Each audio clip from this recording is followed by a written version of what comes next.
My name is Seraphina Hayes, and I'm 28 years old. The moment that shattered my entire world came disguised as a casual family dinner conversation. When my parents looked me dead in the eye and said those crushing words about my college fund being gone, I felt my future crumble. But what I discovered 6 months later about where that money really went would make me question everything I thought I knew about family loyalty and blood bonds. Their betrayal wasn't just financial, it was a calculated destruction of my dreams to fund their golden child's lavish lifestyle. The revenge I crafted would expose their lies and change our family dynamic forever. Before we dive into this wild journey of family deception and ultimate justice, I'd love to know where you're watching from. Drop your location in the comments below and don't forget to hit that like button if you're ready for some serious family drama. Subscribe because trust me, you won't want to miss how this story of betrayal and sweet revenge unfolds. Let's get into the chaos that started with one devastating lie. Growing up in suburban Denver, I always believed I was the lucky one. My parents, Margaret and Robert Hayes, constantly reminded me how they'd been saving for my education since birth. "Your college fund is growing beautifully," Mom would say with that warm smile I once trusted completely. Dad would pat my shoulder and add, "We want you to have every opportunity we never had." I worked my ass off in high school, maintaining a 4.2 gigapascals while juggling 2 part-time jobs. Not because I had to, but because I wanted to contribute something meaningful to my future. Every paycheck, I'd hand over half to Mom for additional college savings. She'd beam with pride, telling neighbors how responsible and mature I was. "Seraphina is going places," she'd announce at neighborhood barbecues. "We've made sure of that." My younger brother Tyler, on the other hand, barely scraped by with C's and D's. While I was studying until midnight, he was out partying, crashing cars, and generally being the family disappointment. Yet somehow he never seemed stressed about his future. "Tyler will figure it out," Dad would say, whenever I questioned the obvious favoritism. "Some people are just naturally lucky." The summer before my senior year, I was accepted into Northwestern University's journalism program with a partial scholarship. I was over the moon, calculating how my college fund would cover the remaining costs perfectly. When I showed my parents the acceptance letter, their reaction was strange. Mom's smile seemed forced, and Dad quickly changed the subject to Tyler's latest girlfriend. "We're so proud, honey," Mom said, but her voice lacked its usual enthusiasm. "We'll discuss the financial details later." That later never came. Every time I brought up college planning, they'd deflect or claim they were still organizing the paperwork. Red flags were everywhere, but I was too trusting, too naive to see the betrayal brewing beneath their loving facade. Senior year flew by in a blur of applications, interviews, and dreams. I was planning my dorm room, researching campus organizations, already envisioning my future as an investigative journalist. My friends were stressed about student loans, but I felt secure knowing my parents had prepared for this moment my entire life. Tyler, meanwhile, had barely graduated and was supposedly taking a gap year to find himself. Translation: he was sleeping until noon and playing video games while occasionally working at a local skateboard shop. Yet my parents never pressured him the way they'd pressured me about grades and responsibility. The first crack in their perfect parent facade appeared during spring break of my senior year. I overheard a heated phone conversation between Mom and someone about moving money around and keeping Seraphina in the dark until after graduation. When I asked about it, she claimed it was about refinancing the house. Looking back, I realize how many signs I'd missed. The way they'd quickly close laptop screens when I entered the room, how they'd become secretive about mail and bank statements. The expensive purchases that started appearing around the house, new furniture, Dad's luxury watch, Mom's designer handbags, all while claiming they needed to tighten the belt for my college expenses. But I trusted them completely. They were my parents, my safety net, my biggest supporters. Or so I thought. Graduation day arrived with all the pomp and circumstance I dreamed of. I was valedictorian, surrounded by proud family and friends ready to conquer the world. My parents seemed genuinely happy, taking endless photos and bragging to other families about my achievements. That night, as we celebrated at my favorite restaurant, I brought up the practical stuff: tuition payments, dormitory deposits, the financial aid timeline. "Don't worry about any of that," Dad said, raising his wine glass. "We've got everything handled. You just focus on being our brilliant daughter." Those words would haunt me for months. The summer between graduation and college should have been filled with excitement and preparation. Instead, it became a nightmare of confusion and growing suspicion. Every conversation about college logistics ended with vague promises and deflections. My parents acted like they were protecting me from stress, but I was starting to feel like they were protecting themselves from something much bigger. The final weeks before my supposed departure to Northwestern were torture. I'd packed my dorm supplies, said goodbye to friends, and mentally prepared for the adventure of my lifetime. But the financial paperwork that should have been simple formalities kept getting delayed with increasingly elaborate excuses. Something was very wrong, but I had no idea how wrong, until that devastating family dinner that would change everything forever. 3 months before I was supposed to start at Northwestern, I finally cornered my parents about the college fund details. I needed to submit final financial documentation, and the university's financial aid office was requesting bank statements and proof of available funds. That's when they dropped the bomb that would shatter my world. We were sitting in our living room, the same room where they'd celebrated my acceptance letter, where they'd promised my future was secure. Mom was nervously fidgeting with her new diamond bracelet while Dad stared at the floor like a guilty child. "Seraphina, sweetheart," Mom began, her voice trembling, "we need to talk about your college situation." My stomach immediately knotted. The way she said situation made it sound like a problem to be solved, rather than a dream to be fulfilled. "The market crashed," Dad said bluntly, still refusing to meet my eyes. "Your entire college fund is gone. Every penny we saved for 18 years wiped out in the economic downturn." I felt like someone had punched me in the gut. "What do you mean gone?" "Bad investments," Mom added quickly. "We trusted the wrong financial advisor. We're devastated, honey, but there's nothing left." The room started spinning. 18 years of savings gone. My carefully planned future destroyed by market forces beyond anyone's control. It seemed impossible, catastrophic, but my parents looked genuinely distressed. "There has to be something," I whispered. "Maybe we can take out loans or—" "We're already stretched thin with the mortgage," Dad interrupted. "We can't qualify for additional loans." "You're going to have to figure this out on your own." Those words, "you're on your own," hit me like ice water. In that moment, I realized I wasn't just losing my college fund. I was losing my parents' support entirely. They weren't offering to help me find alternatives or work together on solutions. They were essentially abandoning me to deal with this catastrophe alone. "What about Tyler?" I asked, grasping for any logical explanation. "What happens when he's ready for college?" Mom and Dad exchanged a look I couldn't interpret. "Tyler's situation is different," Mom said vaguely. "He might not take the traditional college route."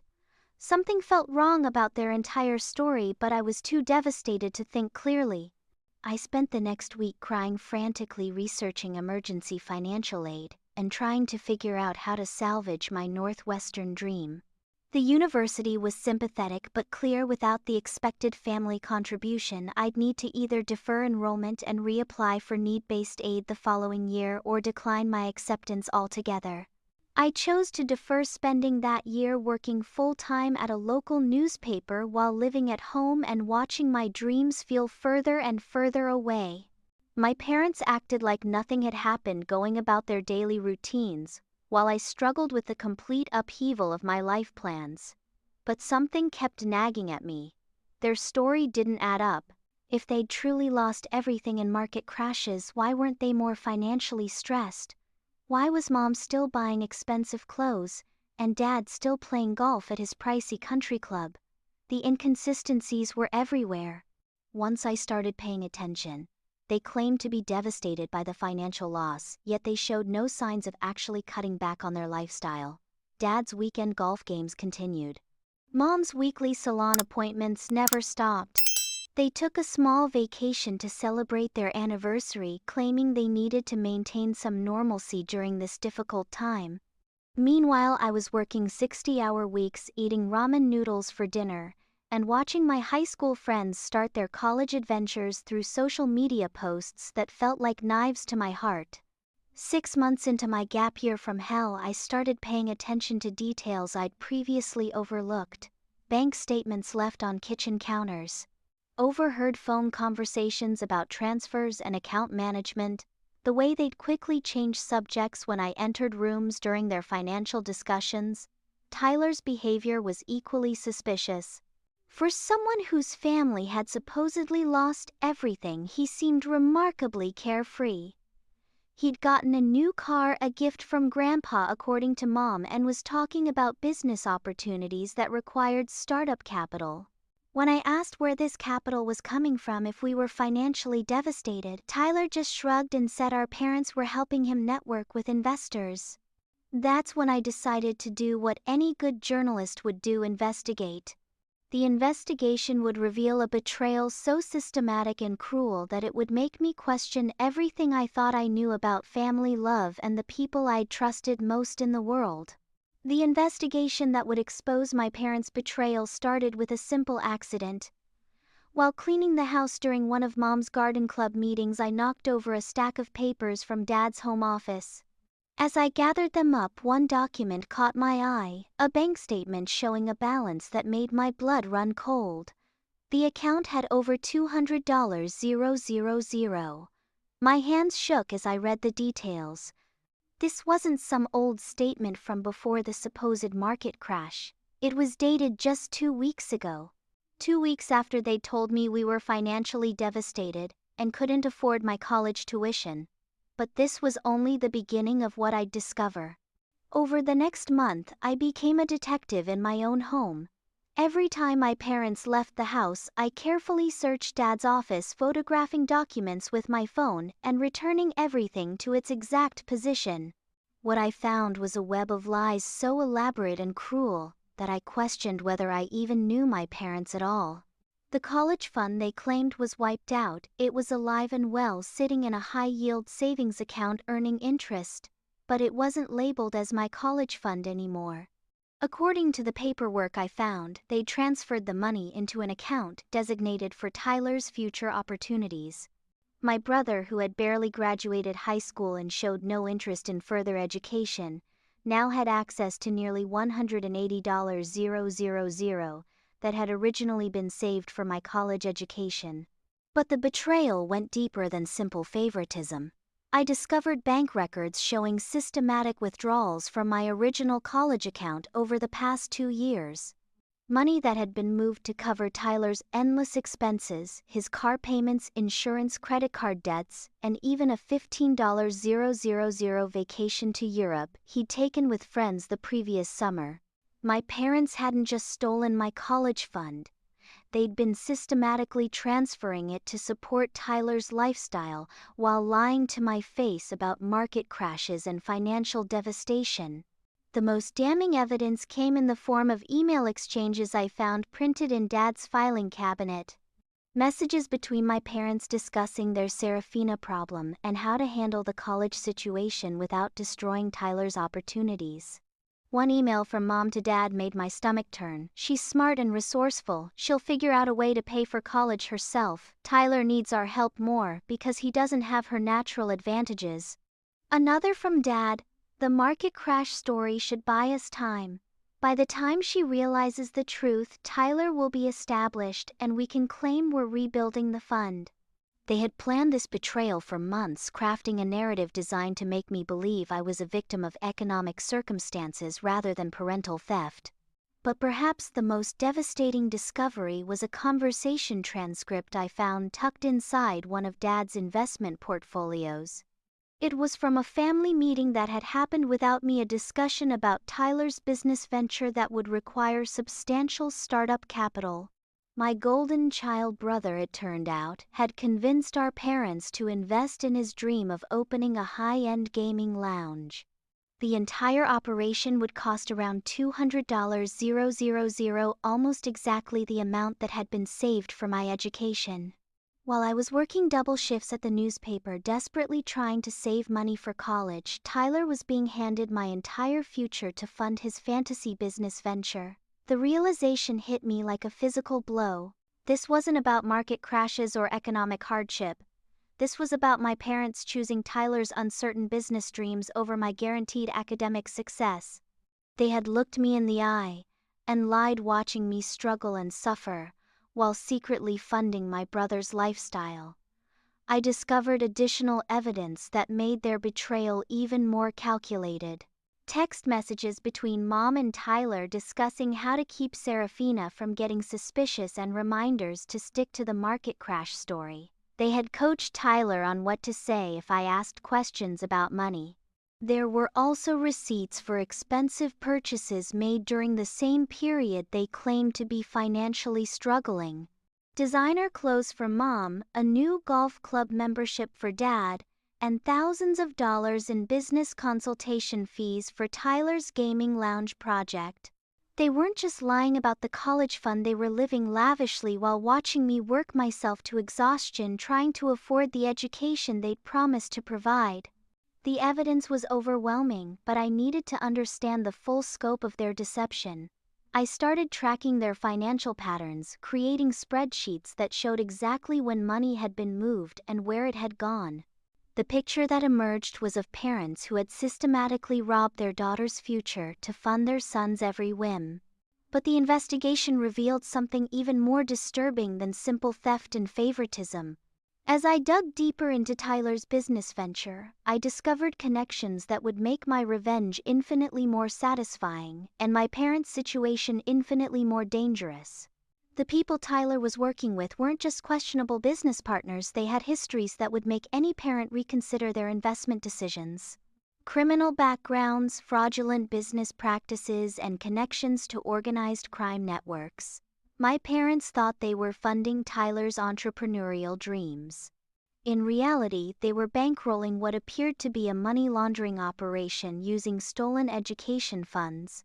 As I sat in Dad's office chair surrounded by evidence of their betrayal, something inside me shifted. The heartbroken daughter was transforming into someone harder, smarter, and infinitely more dangerous. They wanted to play games with my future, fine. But they were about to learn that they'd picked the wrong daughter to betray. I was a journalist, trained to uncover truth and expose corruption. And my own family had just become my biggest story. Justice was about to be served, and it would be more devastating than they could ever imagine. The next 3 months were the most calculated period of my life.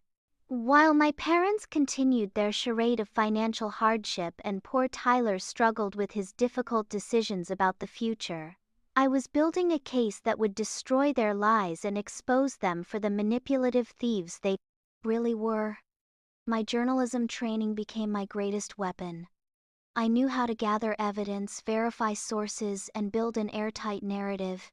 More importantly, I knew how to present information in a way that would create maximum impact. First, I needed to secure all the evidence. Over several weeks, I systematically documented every financial record, email, and bank statement I could access. I created detailed spreadsheets tracking money movements, photographed documents, and even started secretly recording conversations using my phone. The recordings were particularly damaging.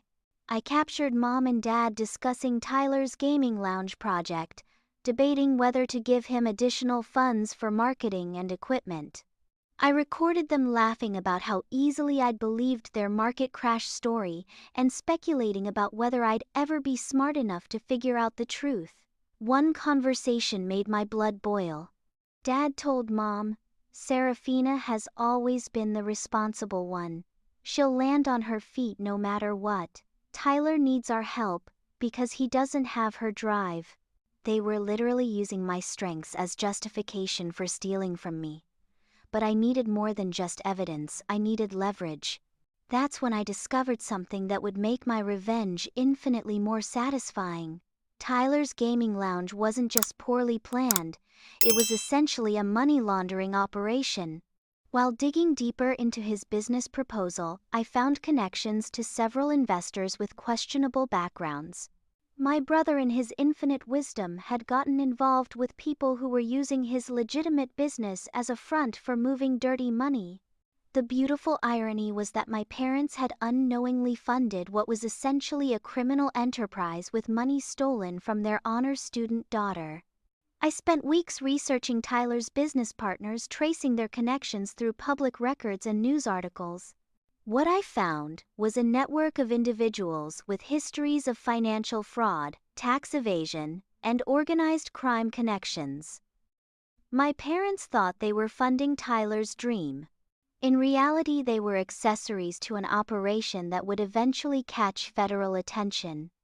Armed with this information, I began phase 2 of my plan's strategic positioning. I started documenting everything openly, creating a paper trail that would protect me legally while exposing their crimes. I requested official college fund statements from our family financial advisor, citing student loan applications as my reason. When he seemed confused about why I was applying for loans given my substantial college savings, I recorded his confusion and asked him to clarify the account's status in writing. I also began reaching out to extended family members, subtly asking about college funding and whether they'd received any requests for financial advice from my parents. Aunt Linda's response was particularly revealing. "I thought it was strange when your mother asked about tax implications of large monetary gifts to adult children, but I assumed it was for your college graduation present." The web of lies was unraveling and I was pulling every thread. Meanwhile, I maintained perfect normalcy at home. I continued working at the newspaper, saving every penny for my delayed college dreams, and playing the role of the devastated but resilient daughter. My parents seemed relieved that I'd accepted the situation and stopped asking difficult questions about the finances. Little did they know I was building a case that would expose them not just as thieves but as enablers of potentially criminal activity. The final piece of my revenge puzzle came from an unexpected source: Tyler himself. During one of his rare appearances at family dinner, he started bragging about his business prospects and the amazing investors who were helping him expand beyond the gaming lounge concept. He mentioned numbers that didn't match any of the financial documents I'd seen, suggesting there was additional money flowing into his operation from sources beyond my college fund. When I casually asked where this extra investment was coming from, Tyler looked at our parents nervously. Dad quickly changed the subject, but not before I caught the guilty exchange of glances. They weren't just stealing from me, they were hiding additional financial crimes from the entire family. I also discovered that my parents had been lying to our extended family about the true nature of their financial situation. While telling me they were broke and couldn't help with college costs, they'd been borrowing money from relatives under false pretenses, claiming they needed temporary assistance due to unexpected medical expenses. Grandma Hayes had lent them $15,000. Uncle Mark had co-signed a loan for $30,000. Aunt Linda had given them access to her emergency fund. All while my college money sat safely in Tyler's account, growing interest. They weren't just thieves, they were con artists running multiple deception schemes within our own family. That night I finalized my revenge plan.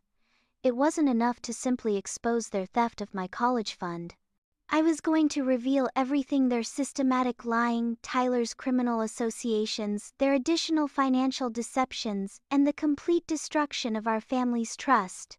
But I wasn't going to confront them privately or handle this quietly. They had publicly humiliated me, watching me struggle while pretending to be supportive parents. Their exposure would be equally public and infinitely more devastating. I spent the weekend crafting a detailed report that read like the investigative journalism piece it essentially was. Complete with financial evidence, recorded conversations, background checks on Tyler's business associates, and a timeline of their systematic betrayal. The story had everything: family drama, financial crime, deception, and a shocking reveal that would make anyone question their assumptions about parental love and loyalty. By Sunday night, I had everything I needed to destroy their lives the same way they'd tried to destroy mine. The only question left was timing, and I knew exactly when to strike for maximum impact. I chose Thanksgiving dinner for the grand reveal. The symmetry was perfect, a holiday centered around family gratitude with extended relatives gathered to witness what would become the most explosive family confrontation in Hayes history. For weeks leading up to the dinner, I played my role flawlessly. I helped Mom prepare side dishes, listened to Dad's stories about work, and even showed fake enthusiasm when Tyler mentioned his business updates. They had no idea I was sitting on evidence that would obliterate their carefully constructed lies. The guest list was ideal for maximum impact: both sets of grandparents, Aunt Linda and Uncle Mark, Tyler's girlfriend Jessica, and Mom's sister Carol with her family. 15 people total, all of whom had heard various versions of my tragic college fund loss, and had been sympathetic to my parents' financial hardship. I had prepared my presentation like a closing argument, complete with printed evidence packets and a timeline that would make the betrayal undeniable. But first I needed to set the stage perfectly. Dinner conversation flowed normally until Uncle Mark brought up college plans for his own daughter. "We're just grateful we started saving early," he said, glancing sympathetically at my parents. "After what happened with Seraphina's fund, we realized how quickly everything can disappear." Mom nodded sadly. "It was devastating. 18 years of savings gone overnight. We still feel terrible about it." "The important thing," Dad added, cutting into his turkey, "is that Seraphina is handling it with such maturity. She's working hard and will figure out her own path." Tyler shifted uncomfortably, apparently sensing something in my expression. "Maybe we shouldn't talk about depressing stuff during dinner," he mumbled. "Actually," I said, standing up and walking to the side table where I'd placed my evidence folder, "I think this is the perfect time to talk about it. Because I have some really interesting updates about our family's financial situation." The room went silent. Mom's fork paused halfway to her mouth. Dad's face went pale. "Seraphina," Mom said carefully, "what are you doing?" "I'm doing what I was trained to do," I replied, pulling out my first document. "I'm investigating a story. And this story is about theft, fraud, and the systematic destruction of trust within a family." I handed the first evidence packet to Grandpa Robert. "This is a bank statement dated 2 weeks ago showing the college fund that supposedly doesn't exist anymore." His eyes widened as he read the numbers. "Margaret, this shows nearly $200,000. "I thought you said—" "There's more," I interrupted, distributing additional packets around the table. "Financial records showing systematic transfers from my college account to Tyler's personal accounts. Email exchanges discussing how to handle the Seraphina problem. And recordings of conversations where my parents laugh about how easily I believed their lies." The room erupted. Grandma Hayes gasped audibly. Aunt Linda started demanding explanations. Uncle Mark was reading the financial documents with increasing horror. But I wasn't finished.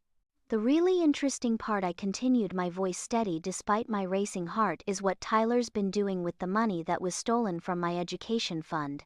I pulled out the final packet, my research on Tyler's business associates and their criminal backgrounds. Mom and Dad didn't just steal from me. They unknowingly funded a money laundering operation run by people with connections to organized crime. Tyler jumped up his chair, falling backward. "That's not true." "You don't know what you're talking about." "Actually, I do." I pulled out my phone and played one of the recorded conversations where Tyler bragged about his cash-heavy business model and investors who don't ask too many questions about paperwork. The silence that followed was deafening. Dad finally spoke, his voice barely above a whisper. "Seraphina, we can explain what I demanded. Explain how you looked me in the eye and lied for months. Explain how you watched me work double shifts while secretly funding Tyler's lifestyle. Explain how you told me I was on my own while handing my future to someone who's apparently involved with criminals." Mom started crying, but they weren't tears of remorse, they were tears of someone caught in an unforgivable lie. "We thought we were helping Tyler find his path," she sobbed. "You were always so capable, so independent, so you decided to steal from me because I was strong enough to handle being betrayed by my own parents." The room was chaos. Extended family members were demanding answers. Tyler was shouting about privacy invasion, and my parents were scrambling to justify the unjustifiable. But the most satisfying moment came when Aunt Linda stood up and addressed my parents directly. "Margaret and Robert, this is the most disgusting thing I've ever witnessed. You stole from your own daughter, and then lied to everyone about why she couldn't afford college." Grandpa Hayes, a man I'd never seen, truly angry, pointed at Tyler. "And you let your sister struggle while spending money that was meant for her education." Tyler's response was everything I'd hoped for. "I didn't know it was her money. They told me it was from their savings." Even his lies were pathetic. As the dinner dissolved into accusations and demands for explanations, I felt something I hadn't experienced in months: complete satisfaction. Justice wasn't just served, it was delivered with all the precision and impact they deserved. The aftermath of Thanksgiving dinner was more devastating to my parents than I could have ever imagined. Within 48 hours, the entire extended family had cut contact with them. Grandpa Hayes, who had planned to leave them a substantial inheritance, immediately revised his will. Aunt Linda, who had been Mom's closest confidant for decades, blocked their phone numbers and told everyone in their social circle exactly what kind of people they really were. But the real justice came from unexpected sources. 3 days after my revelation, I received a call from the FBI. Apparently, my research into Tyler's business associates had been more accurate than I'd realized. They were already investigating the money laundering operation, and my evidence packet, which I'd also sent to local authorities, provided crucial insights into the financial structure they'd been trying to unravel. Tyler's gaming lounge was raided the following week. While he wasn't charged as a primary conspirator, he was questioned extensively about his funding sources and business operations. The stress caused him to have what Mom described as a complete breakdown, and he moved back home, where he spent most days hiding in his room. My parents, meanwhile, faced social exile that was swift and merciless. Dad's golf buddies stopped inviting him to games. Mom's garden club asked her to step down from her leadership position. Their church, where they'd been prominent members for over a decade, suggested they might be more comfortable finding a new congregation. The financial advisor who had helped manage my college fund distanced himself from the family entirely, claiming he'd been unaware of their deceptive practices. Several neighbors who had heard different versions of my college fund story began questioning what other lies they'd been told over the years. But perhaps the most satisfying consequence was watching their carefully constructed image of themselves crumble. They had always prided themselves on being model parents, pillars of the community, examples of successful family values. Now everyone knew they were thieves who had stolen from their own daughter's future. The financial consequences were equally devastating. The relatives they'd borrowed money from demanded immediate repayment. Their mortgage company began questioning irregularities in their loan applications. The IRS started investigating potential tax fraud related to their undeclared financial gifts to Tyler. 2 months after the dinner confrontation, they finally approached me with what they called an apology. It was pathetic, full of justifications, excuses, and attempts to minimize their betrayal. They claimed they'd made mistakes but insisted they'd always loved me and wanted what was best for the family. I listened to their entire speech without interruption. Then I handed them a single piece of paper. It was an invoice for my current Northwestern University tuition. which I was now paying through a combination of student loans, scholarships I'd earned through my journalism work, and a part-time position at the campus newspaper. At the bottom I'd written, "Payment due immediately for theft of educational funds. Late fees and interest apply. You want forgiveness," I told them. "Start by making this right. Every penny you stole from me, plus interest, plus the additional costs I've incurred because of your betrayal." They tried to negotiate, suggesting a payment plan and claiming they couldn't afford the full amount immediately. I reminded them that they'd told me I was on my own when I faced the same impossible financial situation. "Figure it out," I said, using their exact words back to them. "You're resourceful adults. I'm sure you'll find a way." The legal pressure intensified when several family members hired attorneys to recover their loans. The criminal investigation into Tyler's business partners created additional financial liability for my parents as potential accessories to money laundering. 6 months later, they sold their house and moved into a smaller apartment. The proceeds, along with withdrawals from their retirement accounts, covered my educational costs and provided enough additional compensation for the year of lost opportunities their lies had cost me. Tyler, meanwhile, was working at a grocery store and living with friends after his criminal associates made it clear that his cooperation with federal investigators had made him unwelcome in their circles. As for me, I'm thriving at Northwestern, pursuing the investigative journalism career I'd always dreamed of. My professors are impressed by my research skills, which were certainly sharpened by my experience uncovering family fraud. I've already been offered internships at major newspapers, and my portfolio includes a piece about financial abuse within families that won a National Student Journalism Award. The experience taught me something valuable about justice and karma.